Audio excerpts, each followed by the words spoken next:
ही एक प्रेरणादायी गोष्ट आहे जी आपल्याला सांगते की परिस्थिती कशीही असली तरी आपला दृष्टिकोनच आपले भविष्य ठरवतो. गोष्टीचे नाव: दगडाची किंमत आणि स्वतःचे मूल्य. एका गावात एक तरुण मुलगा राहत होता. तो खूप कष्टाळू होता, पण त्याच्या मनात नेहमी एकच प्रश्न असायचा: माझ्या आयुष्याची खरी किंमत काय आहे? त्याला वाटायचे की तो फक्त एक सामान्य माणूस आहे, ज्याच्या असण्याने कोणालाच फरक पडत नाही. एके दिवशी तो एका बुद्धिवंत साधूकडे गेला आणि विचारले, महाराज, माझ्या आयुष्याची किंमत काय आहे हे मला सांगू शकाल का? साधूंनी हसून आपल्या झोळीतून एक चकाकणारा लाल रंगाचा दगड काढला आणि त्याला दिला. साधू म्हणाले, या प्रश्नाचे उत्तर तुला स्वतःलाच शोधावे लागेल. हा दगड घे आणि बाजारात जाऊन याची किंमत विचारून ये. पण एक अट लक्षात ठेव, हा दगड विकायचा नाही. फक्त त्याची किंमत विचारून परत ये. मुलगा तो दगड घेऊन निघाला. एक फळ विक्रेता. त्याला रस्त्यात एक संत्री विकणारा माणूस दिसला. मुलाने त्याला दगड दाखवला आणि विचारले, याची किंमत काय द्याल?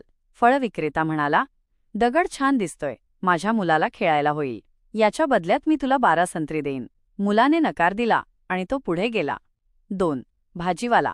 थोड्या अंतरावर त्याला एक भाजीवाला भेटला.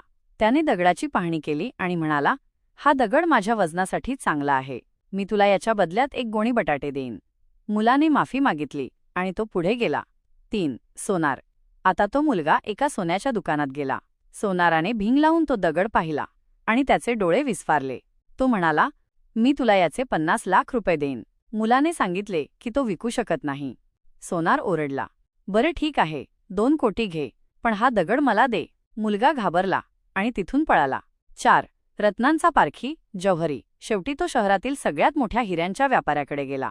त्या व्यापाऱ्याने तो लाल दगड एका रेशमी कापडावर ठेवला. त्याला प्रदक्षिणा घातली आणि नतमस्तक झाला.